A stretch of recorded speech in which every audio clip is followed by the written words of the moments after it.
네, 여러분 반갑습니다. 오늘도 여러분들 다들 공부 열심히 하고 계시죠? 이번 시간 다시 우리와 함께 즐거운 한국사 수업을 해보도록 합시다. 네, 이 채널은 캠브리지 동아시아사 채널이 되겠습니다.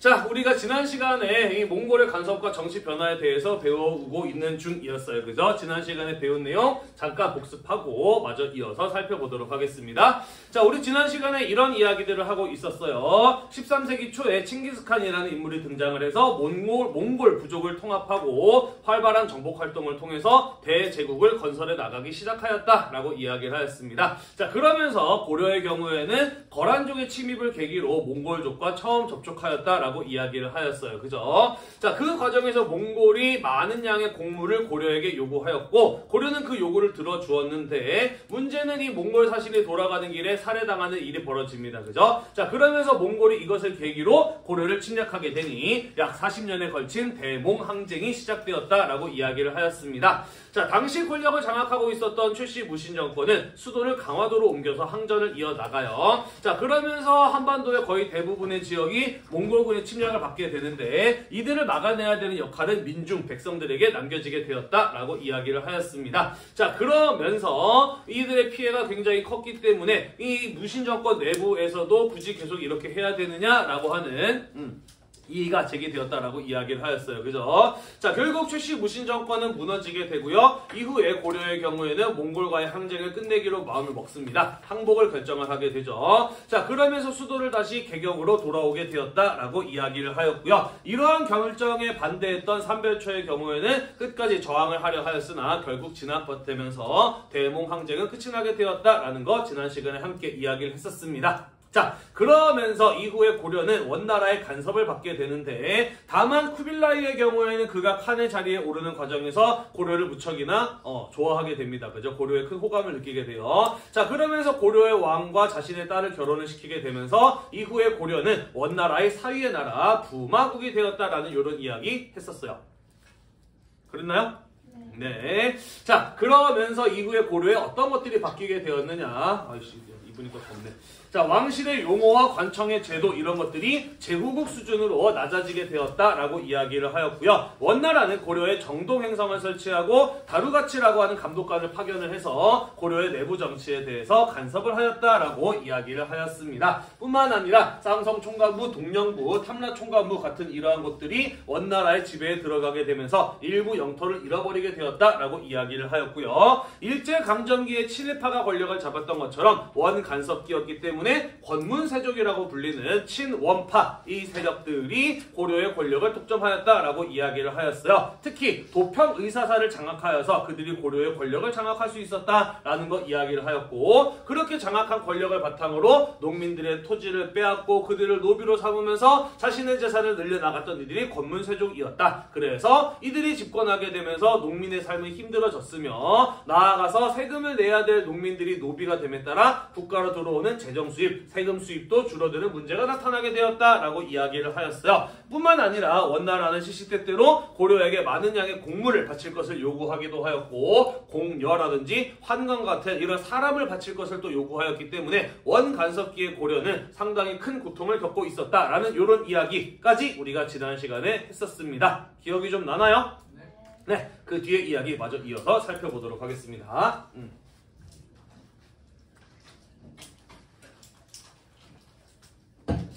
자, 1368년 명나라가 세워지게 됩니다. 자, 중국은 남송이 멸망하고 난 이후에 중국 전체는 몽골족의 지배를 받게 됩니다. 그게 곧 원나라이기도 하죠. 자, 그런데 이 중국이 몽골족의 지배를 받을 때는 어떠하였느냐? 중국에 살고 있었던 절대 다수의 민족은 한족들이에요. 지금도 중국의 절대 다수를 차지하고 있는 사람들은 한족이라고 분류되는 민족들이죠. 자, 그리고 원나라의 경우에는 민족에 따라서 차별을 두었어.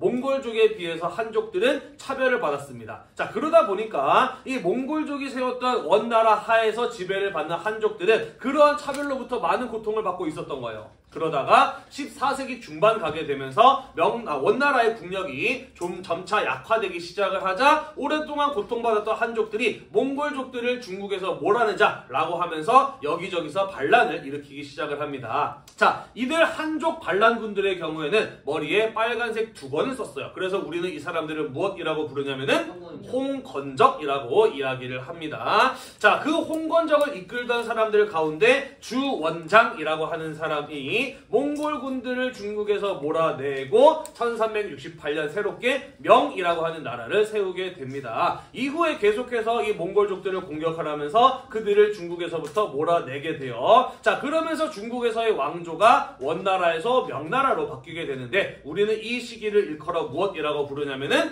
원명교체기라고 이야기를 한다라는 거예요. 이해되나요? 네. 자, 그래서 한족들이 반란을 일으켜서 나라를 세우고 몽골족들을 중국에서 몰아내기 위해서 전쟁을 하는 중이었기 때문에 원나라의 경우에는 고려에 대해서 신경 쓰고 간섭할 만한 여유가 있었을까 없었을까? 없었겠죠. 그죠? 자기 코가 석잔데, 그지? 자, 그래서 원명교체기의 혼란으로 인해서 원나라가 고려에 대해서 행사할 수 있는 간섭이나 영향력이 약화되기 시작을 합니다. 그러자 오랫동안 원나라의 간섭으로부터 고통을 받아왔던 고려는 이러한 원나라의 위기를 틈타서 그들의 간섭과 지배로부터 벗어나기 위한 독립의 시도, 자주적인 개혁의 시도를 해나가게 되는데 그 대표적인 사례가 바로 공민왕이 추진하였던 반원개혁 정책 또는 반원자주개혁이라고 하는 것이다 라는 겁니다. 정리가 좀 됐나요? 네, 원명교체기의 혼란을 이용해서 고려의 자주성을 되찾기 위한 공민왕의 시도, 그것이 바로 반원개혁 정책이었다라는 겁니다. 시험에 되게 잘 나와요. 공민왕의 경우에는 문제 낼 거리가 굉장히 많이 있기 때문에 내신에서 반드시 한 문제 이상 나올 거고 모의고사에서도 굉장히 종종 출제가 잘 되는 주제가 바로 이 반원개혁 정책이라고 보면 되겠습니다. 자, 어떤 일이 있었는지 같이 한번 살펴보도록 할게요. 자, 첫 번째, 몽골의 풍습과 제도를 폐지하였다 라고 되어 있습니다. 자, 우리나라가 원나라의 간섭을 받게 되면서 많은 원나라의 문화가 우리나라에 들어와서 정착하고 유행하고 또 발전하는 이런 모습들을 보이게 됩니다. 뭐 예를 들자면 만두.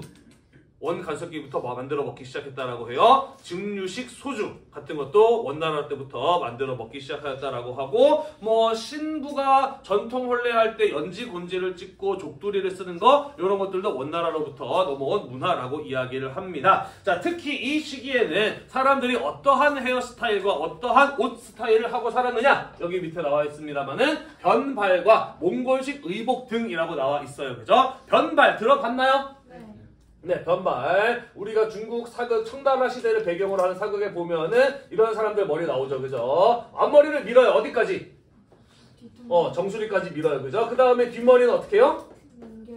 길러가지고 길게 따요. 그죠? 요런 헤어스타일을 가지고 변발이라고 이야기를 하죠. 그죠? 요거는 몽골족들만 했던 것은 아니고요. 북방 초원에서 살아갔던 유목민족들이 다들 이런 헤어스타일을 하고 살았거든요. 자, 그러면서 원 간섭기로 가게 되면서 우리나라의 사람들도 이런 머리 스타일들을 많이 했던 겁니다. 또 몽골식 의복, 호복이라고 하는데 뭐 치파오 이런 거 들어봤니? 그죠? 우리 차이나 드레스라고도 하죠. 요렇게 생긴 옷 있잖아. 그지? 이러한 것들도 사실은 한족들이 입던 옷이 아니라 유목민족들이 입던 옷이었거든요. 당연히 몽골족들도 요런 머리, 요런 옷을 하였다라는 겁니다. 자, 그러다 보니 고려의 사람들의 경우에도 이런 옷과 머리를 한 사람들이 많이 있었다라는 거예요. 예를 들자면은 왕자 시절을 왕자 시절을 몽골에서 보내야 했던 고려의 역대 왕들의 경우에도 원 간섭기에는 이런 머리, 이런 옷을 입고 있었다라는 거죠. 이해되나요? 하지만 공민왕이 보기에는 이거 우리나라의 문화가 아닌 겁니다. 그죠? 우리는 고려고 몽골이 아닌데 왜 이런 머리 이런 옷을 해? 앞으로 하지 마 라고 했다는 거예요. 이해되나요? 그러면서 고려의 자주성을 되찾고자 하였다라는 겁니다. 그 외에도 원나라에 의해서 만들어졌던 여러 가지 제도 같은 것들을 폐지시키기도 하였다라는 것이 되겠습니다. 이해되시죠? 자, 또한 기철을 비롯한 친원 세력을 제거하였다라고 되어 있습니다. 자, 우리 지난 시간에 잠깐 이런 이야기 했어요. 원 간섭기에 자기 여동생이 공료로 끌려갔는데 황제의 둘째 부인이 되어서 굉장히 출세한 사람이 있었다라는 이야기 했잖아요. 그죠? 그가 바로 기철이에요. 그의 여동생이 공료로 끌려가서 황제의 둘째 부인이 되고 그로부터 아들을 낳게 되는데 그 아들이 또 원나라 황제의 자리에 오르기도 해요. 자, 그러면서 이 기철의 경우에는 원나라 황제의 삼촌이 되는 거죠. 그러면서 원으로부터 받은 막강한 그 지원에 힘입어서 고려의 권력을 장악하고 그 권력을 제멋대로 휘둘렀던 대표적인 친원파 권문세족, 그가 바로 기철과 같은 인물이었다라는 것이죠. 공민왕이 추진했던 반원 자주개혁 정책을 이루기 위해서는 이런 사람들 반드시 제거할 필요가 있었던 거예요. 그죠? 그러면서 그들을 숙청해 나가면서 점차 친원파의 세력들을 약화시키고자 하였다라는 겁니다. 이해가 되시죠? 어렵지 않죠? 자, 나아가서 정동행성 이문소라고 하는 것을 폐지합니다. 우리 지난 시간에 배웠어요. 원간섭기로 넘어가게 되면서 원나라에 의해서 만들어진 정동행성이라고 하는 게 있었다라고 이야기를 했습니다. 원래는 일본을 정벌하기 위해서 만들었던 것인데 일본 원정이 실패로 끝나자 그대로 남아서 고려의 식민 통치를 담당하게 되는 일종의 조선 총독부 같은 역할을 한 게 바로 이 정동행성이었다라고 이야기를 했었어요. 기억이 나시나요? 네, 이 정동행성 가운데 가장 핵심적인 역할을 했던 곳이 바로 정동행성 이문소라고 하는 곳이에요. 자, 여기에서는 원래 하는 일이 뭐였냐면은 고려 사람들 가운데 원나라 몽골에 대해서 저항하는 사람들, 반항하는 사람들, 이런 사람들을 데려다가 잡아와서 처벌하는 곳이 바로 정동행성 이문소라고 하는 것이거든요. 다시 말해서 친원 세력인 권문 세력들의 이익을 가장 잘 대변하고 있는 곳이 바로 이 정동행성 이문소라고 하는 곳이었다라는 것이죠. 자, 그래서 이러한 것들을 폐지시키기도 하였다라는 것입니다. 앞으로 잠깐 갈게요. 자, 우리 지난 시간에 원간섭기로 들어가게 되면서 이 땅, 요 땅 빼앗기게 되었다라는 거 이야기를 했었죠. 그죠? 자, 그 가운데 동령부나 탐라총관부의 경우에는 고려 쪽에서 돌려달라고 여러 차례 요청을 해요. 자, 그래서 원나라에서 이런 것들을 돌려줍니다. 하지만 돌려주지 않고 끝까지 원나라가 가지고 있었던 땅이 어디였냐면 바로 여기 쌍성 총관부였다는 것이에요. 자, 그래서 아무리 돌려달라고 해도 돌려주지 않자 공민왕이 어떻게 한 거예요? 군대를 보내서 공격을 한 겁니다. 그래서 이 땅을 다시 되찾아왔던 것이에요. 이해가 되시나요? 다시 말해서 원나라와 군사적인 충돌도 벌였을 만큼 이 공민왕의 반원 개혁 정책은 상당히 적극적인 형태를 띈 것이었다라고 볼 수가 있다라는 거죠. 이해되시죠? 자, 이 시기에 공민왕에 의해서 다시 되찾게 된 영토가 지도에 표시되어 있습니다. 지금까지 모의고사에서 이런 문제 되게 자주 나왔어요. 이 지도 주고 요 영토를 회복한 왕은 누구냐? 그 사람이 한 일 중에 옳은 것, 옳지 않은 것 골라라. 뭐 이런 식으로 문제 자주 나왔었거든요. 요번 중간고사에서도 이런 문제가 나올지 안 나올지 모르겠습니다만은 어쨌든 알아둬서 나쁠 건 없겠네요. 그죠?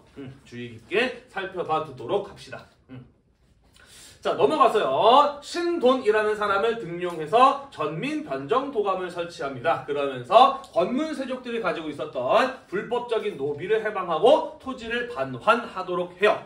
요거는 조금 부연 설명이 필요하겠네요. 자, 신돈이라고 하는 사람은 승려입니다. 그리고 공민왕을 대신해서 그의 개혁 정책을 추진해 나갔던 인물이에요. 자, 갑자기 이 사람 왜 등장하게 되느냐? 뭐 요런 이야기가 전해져요. 공민왕의 부인은 노국대장공주라고 하는 여성이었어요. 고려 원간섭기 때 고려 왕들은 어떤 사람들이랑 결혼한다 그랬지? 원나라의 공주랑 결혼한다 그랬어요. 그죠? 공민왕의 부인인 노국대장공주도 당연히 원나라의 공주입니다. 자, 하지만 공민왕은 이 여인을 굉장히 사랑했다라고 해요. 왜냐면은 이 노국대장공주는 원나라 공주임에도 불구하고 공민왕이 추진했던 반원 개혁 정책을 적극적으로 지지했던 인물이거든. 다시 말해서 공민왕 입장에서는 자기 친정까지 배신하면서 남편의 일을 도우려고 하는 부인인 거예요. 그죠? 사랑스럽지 않을 리가 없죠. 굉장히 사랑을 했다라고 합니다. 그런데 노국대장공주가 아이를 낳다가 사망을 해요. 그러면서 공민왕은 굉장히 큰 상심에 빠지게 되고 큰 정신적인 충격을 받게 되면서 일종의 멘붕 상태에 빠지게 되었다라고 합니다. 그때 이 공민왕에게 와서 그의 멘탈을 잡아주었던 사람이 바로 신돈이라고 하는 승려였다라고 해요. 자, 그래서 공민왕은 이 신돈이라는 사람을 믿고 의지하게 되고요. 멘붕에 빠진 자신은 정치에서 한 발 뒤로 물러나게 되고 이 신돈이라고 하는 사람을 내세워서 그의 개혁을 마저 이어서 추진하게 하였다라는 겁니다. 이해되나요?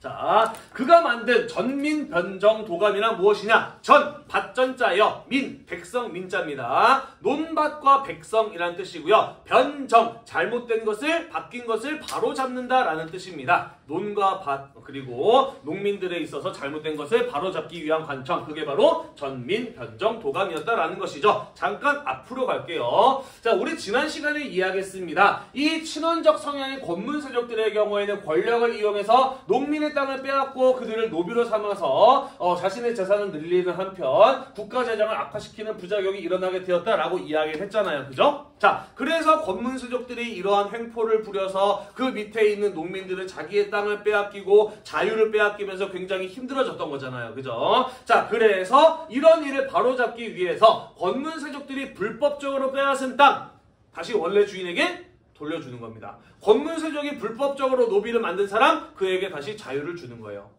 이해가 되시나요? 자, 그렇게 함으로써 백성들의 삶을 안정시킬 수 있었을 뿐만 아니라 권문세족들이 가지고 있었던 토지와 노비를 줄임으로써 그들의 힘, 경제적인 기반을 약화시킬 수도 있었다라는 것이고요. 나아가서 노비에서 자유롭게 된 사람들이 늘어나게 되었으므로 그 사람들은 이제 뭘 해야 돼요? 세금을 내게 되죠. 그죠? 그러면서 국가의 재정, 경제적인 수입도 다시 확보하게 되는 이러한 성과를 거둔 것이 바로 전민 변정 도감이었다라는 것이 되겠습니다. 이해되나요? 네, 그래서 공민왕의 이런 반원 개혁 정책의 경우에는 상당히 좋은 내용들이 많이 있었구나라는 것을 알 수가 있다라는 겁니다. 여단입니다만은 신돈 선생님 집안 사람이에요. 매울 신자를 쓰는 매울 신자 쓰는 CC들은 그렇게 많지 않거든. 그래서 우리 조상 중에 유명한 사람 많지는 않은데 신돈 같은 사람이 대표적인 인물이라고 꼽아볼 수가 있겠네요. 신라면 많이 먹잖아, 그지? 그 신라면 농심에서 나온 거잖아, 그지? 농심 롯데 계열이죠, 그죠? 롯데 계열의 그 창립자도 우리 집안 사람이죠. 매울 신자를 쓰는. 네, 별로 중요하지 않지만 네, 한번 얘기해보고 싶었어요. 자. 나아가서 공민왕의 경우에는 성균관과 과거제도를 정비합니다. 성균관, 옛날에는 국자감이라고 불렸었던 고려 최고의 교육기관이고 이게 나중에 조선시대까지 이어지게 되죠. 자, 원래 성균관에서는 유교교육뿐만 아니라 기술교육도 함께 담당하고 있었거든요. 그래서 공민왕 때에는 국가의 최고 교육기관인데 좀 더 잘할 수 있는 일, 중요한 일에 집중해야 된다라는 목적에서 본격적인 순수한 유학교육기관으로 탈바꿈을 시킵니다. 그게 성균관을 정비하였다라는 것의 의미인 것이고요. 과거 제도도 중국의 제도를 본떠서 좀 더 왕에게 권력이 집중될 수 있는 형태로 과거 제도를 바꾸려고 했어요. 뭐 잘 안 되긴 했습니다만은 어쨌든 이러한 정비의 과정을 거쳤다라는 겁니다. 자, 그래서 교육기관을 정비하고 관리 선발 제도를 정비해서 무엇을 했느냐? 성리학이라고 하는 새로운 학문을 배워서 새롭게 등장한 유학자들을 뽑았어요. 우리는 그런 사람들을 일컬어 무엇이라고 부르느냐? 새롭게 진출한 신진사대부라고 이야기를 합니다.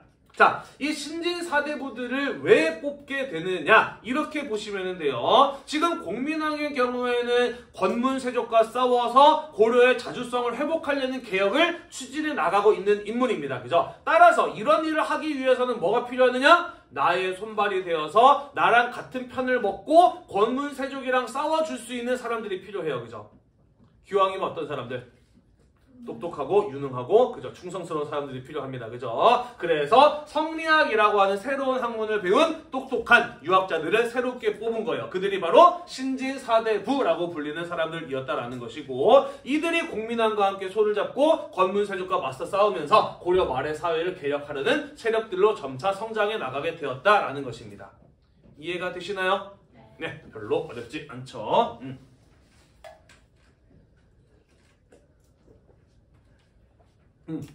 자, 그래서 이 공민왕의 반원 개혁 정책 어느 정도 성과를 거두기도 했고요. 상당히 좋은 내용들이 많이 있습니다만은 결론적으로 공민왕의 이 개혁 정책을 통해서 고려가 원나라의 간섭으로부터 완전히 벗어나고 권문세족들을 완전히 제거할 수 있었느냐? 그렇지는 못했다라는 것이죠. 최종적으로 봤을 때는 실패하였다라고 평가를 하기도 합니다. 자, 왜냐면은요, 이 개혁 정책을 추진해 나가는 데는 여러 가지 한계가 존재했어요. 일단은 첫 번째, 여전히 권문세족들의 힘은 고려 내에서 막강했다라는 겁니다. 원나라의 힘이 약해졌다고 하더라도 그들 자체만의 힘으로도 쉽게 넘어설 수 없는 권력자들이었다라는 거예요.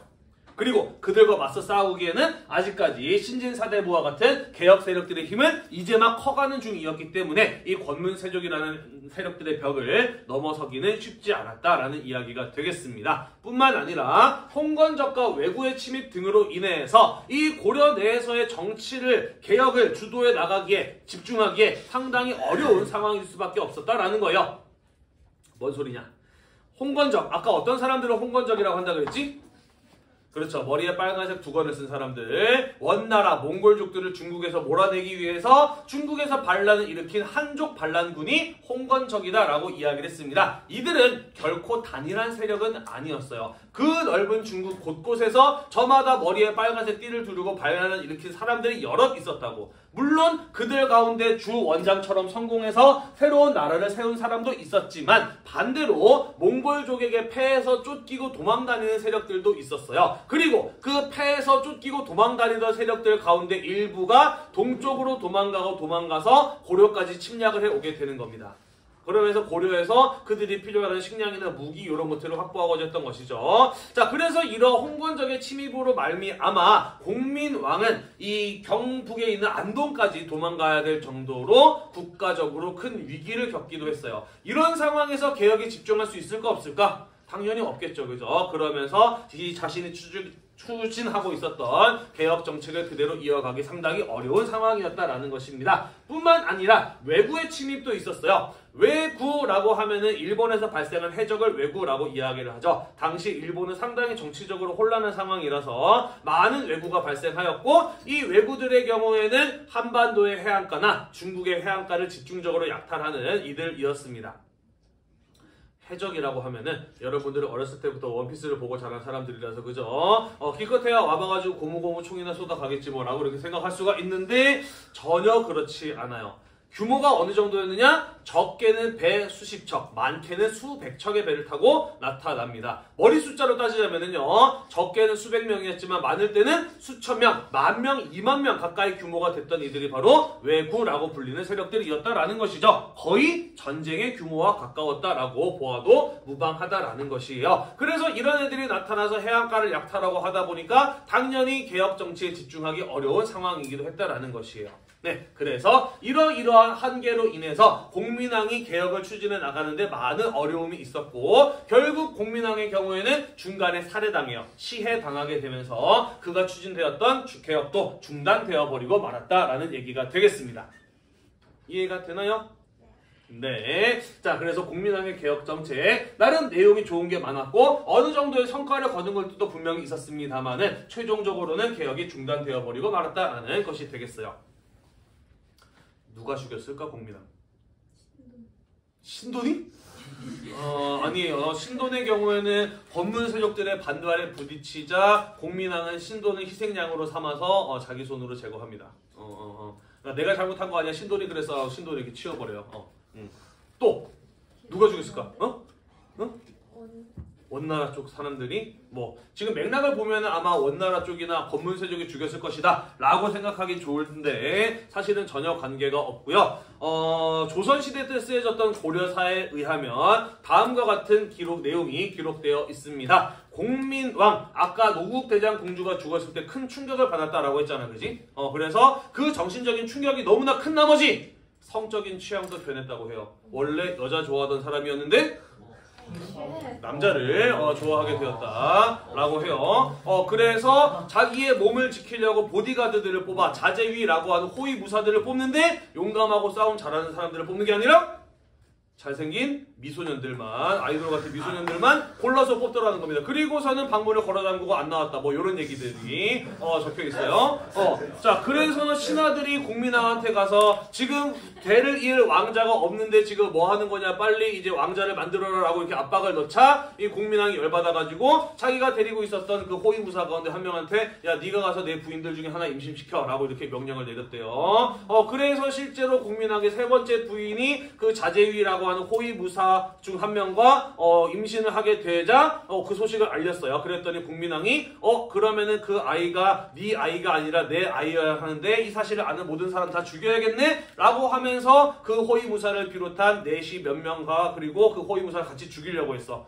그러자 이 먼저 죽임을 당하기 전에 내가 죽여야 되겠다 라고 생각했던 호위무사와 내시가 함께 화장실에서 국민왕을 살해하였다라고 해요. 막장이지, 그지? 진짜로 이런 일이 있었을까? 진짜로 국민왕이 게이가 됐을까? 일단은 네, 진실은 아무도 모르겠습니다만은 그런 얘기 있죠, 그죠? 역사는 승자의 기록이다라는 이런 얘기 있지, 그지? 이거 조선시대 때 쓰여진 고려사에 나오는 얘기예요. 당연히 조선 사람들은 뭐라고 이야기를 해야 돼? 고려의 마지막은 참 어땠다? 그렇죠. 눈 뜨고 못 빠질 정도로 나라가 너무 망가졌다. 왕들이 미친 짓을 하고 그래가지고 어쩔 수 없이 고려를 무너뜨리고 조선이라는 새로운 나라를 세울 수밖에 없었다 라고 해야 조선의 건국이 정당화될 거 아니겠어요, 그죠? 그래서 공민왕 때부터의 고려의 역사를 굉장히 이런 어떤 비정상적으로 쓴 게 아닐까, 이렇게 훌륭한 일을 했던 사람이 갑자기 그렇게 될 일이 없지 않을까라는 이런 생각들을 하고 있습니다. 어찌되었든 진실을 알 수 없습니다만은 공민왕은 그렇게 죽었어요. 좀 옛날 영화인데 쌍화점이라는 영화 있어요. 방금 선생님이 이야기했던 이 이야기를 영화로 만들기도 했습니다. 그래서 주진모 그리고 조인성 이런 사람들 나와요. 조인성은 알지 누군지.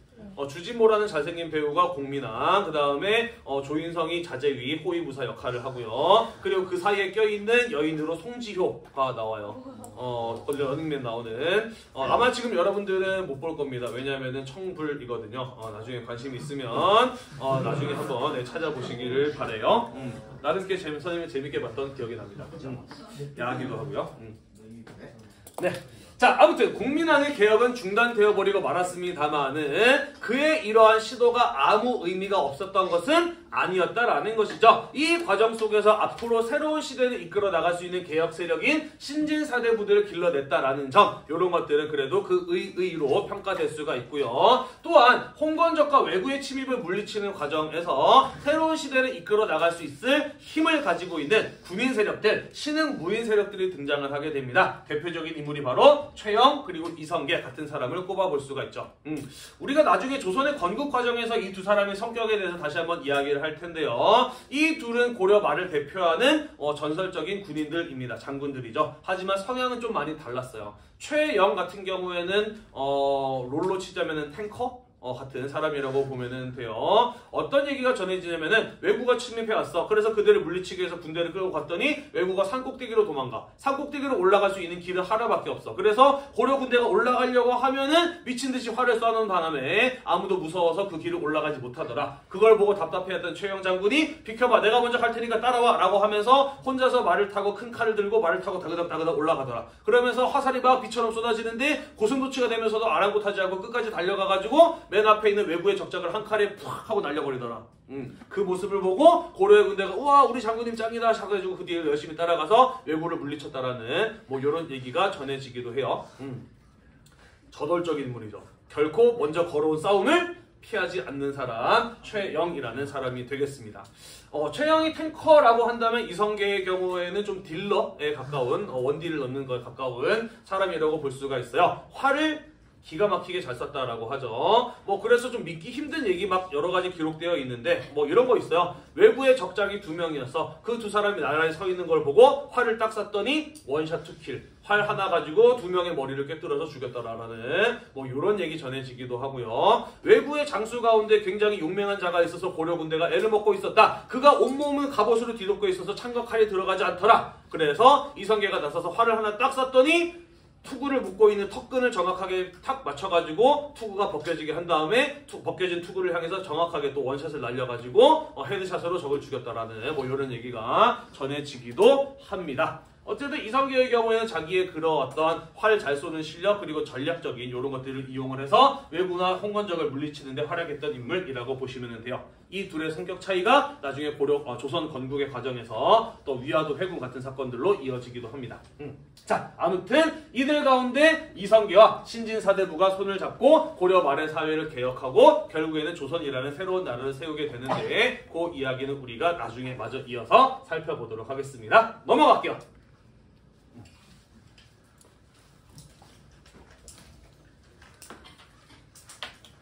자, 이 시기에 고려에 들어왔던 새로운 사상, 새로운 학문이 있습니다. 그게 바로 무엇이냐면 성리학이라고 하는 거예요. 자, 우리가 고려 말부터 해서 이후에 배우게 될 조선시대를 이해하기 위해서는 이 성리학이라고 하는 게 무엇인지는 대충이라도 알고 갈 필요가 있어요. 자, 성리학이라고 하는 거 정말 중요합니다. 왜냐면은 누가 나한테 조선은 어떤 나라였느냐 한마디로 대답해봐라 라고 물어본다면 조선은 성리학 국가였다 라고 이렇게 선생님은 대답을 할 것 같아요. 조선 이꼴 성리학이었다라고 해도 과언이 아닐 정도로 이후에 조선에서 굉장히 중요해지는 사상이자 학문이 바로 성리학이라고 볼 수가 있어요.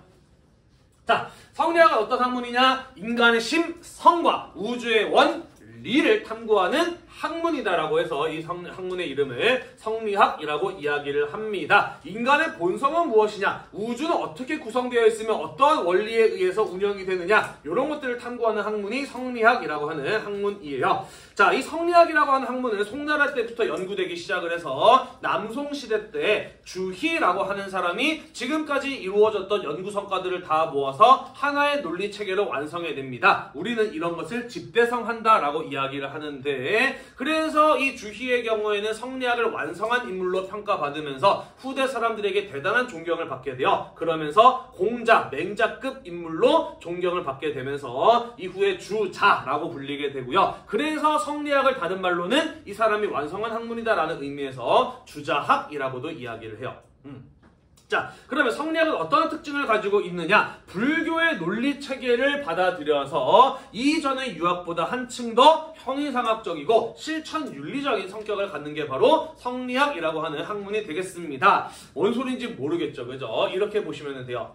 불교가 중국에 들어온 이후, 동아시아 지역에 퍼지고 난 이후에도 여전히 유교, 유학의 경우에는 정치 이념으로서 막강한 영향력을 발휘하고 있었습니다. 다만 학문, 철학적인 측면에서는 불교보다 뒤떨어진다라는 평가를 받았어요. 왜냐하면 유교에서 강조하는 게 뭡니까? 한마디로 이야기하자면 부모에게 효도하듯 임금에게 충성하면 가정이 평화롭고 나라가 평화롭다라는 얘기 아니야, 그지? 그에 비해서 불교의 경우에는 인간의 고통의 원인은 어디에 있는가? 그것은 욕심에 있다. 따라서 이 욕심을 제거하기 위해서는 무엇을 해야 된다? 이런 것들을 다루는 이제 종교이다 보니까 철학적인 수준에서는 유학보다 한층 더 높게 평가되었다라는 것이죠. 그러다 보니 송나라 때 유학자들은 분한 거예요. 왜 우리가 공부하는 유학은 불교보다 못한가? 우리도 불교처럼 좀 더 유학을 한 단계 더 수준 높은 차원으로 끌어올려보자 라고 생각을 했던 거예요. 그러면서 불교에서 이야기하는 그들의 논리체계와 수행 방법 같은 것들을 본떠서 유학에다가 적용해 나가기 시작을 하는 겁니다. 그렇게 만들어진 게 바로 성리학이다라는 거예요. 이해가 되나요? 네. 그러면서 인간의 본성이나 우주의 원리와 같이 우리 눈에 보이지 않는 것들에 대해서 탐구하기 시작을 하는 거예요. 우리는 우리 눈에 보이지 않는 거에 대해서 탐구하는 걸 가지고 형이상학이라고 이야기를 해요.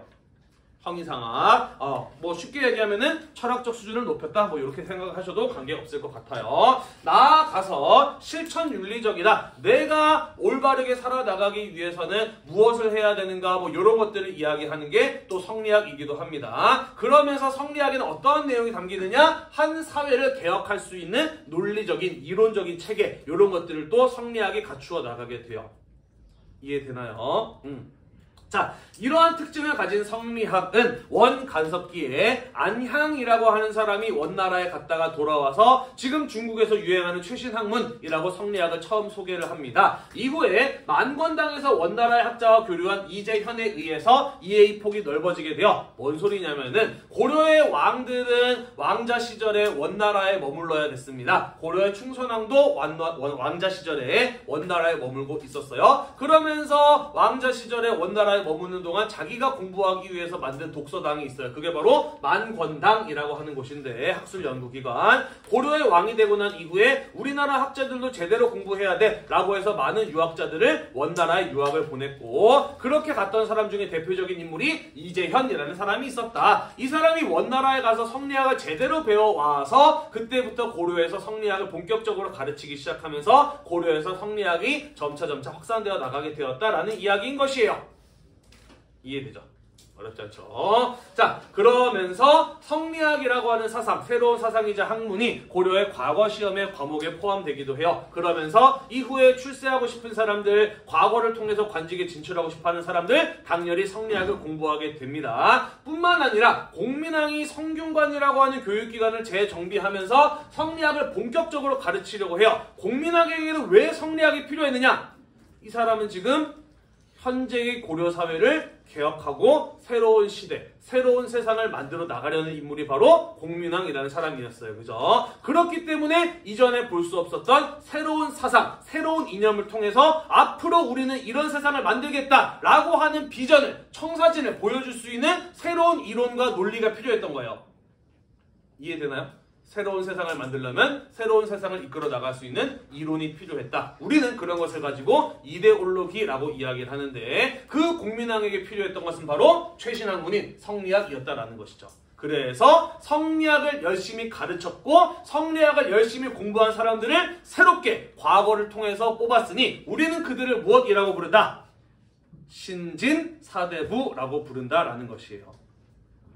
이해되시죠? 자, 이들의 경우에는 지방 향리 출신으로 과거를 통해서 관직에 진출한 사람들이야. 개경을 중심으로 음서를 통해서 권력을 이어나가고 있는 권문세족들과는 그 출신 성분부터가 서로 대립할 수밖에 없는 성향을 가진 사람들이었다라는 것이죠. 자, 그래서 공민왕은 이런 사람들을 뽑아서 자기의 개혁을 추진하도록 함으로써 자신의 왕권을 강화하는 한편 신진사대부들의 경우에는 권문세족들을 비판하고 견제하는 역할을 충실히 수행해 나갔던 것이죠. 이해가 되나요? 자, 물론 공민왕의 개혁은 중단되어 버리고 말았습니다만은 이후에 이들 신진사대부들의 경우에는 자기들이 공부한 성리학을 무기로 삼아 권문세족들이 가지고 있었던 여러 가지 문제, 토지 문제, 불교의 폐단 같은 것들을 비판하고 고려 말의 사회를 개혁하려 하였다라는 것이 되겠습니다. 권문세족과 토지 문제는 앞에서 이야기했던 거고, 불교의 폐단 요거는 뭐냐면요, 뒤에서 다시 한번 이야기를 할 텐데, 고려에서 가장 영향력이 강한 종교는 불교였습니다. 그래서 불교도 어떤 일이 벌어지게 되느냐?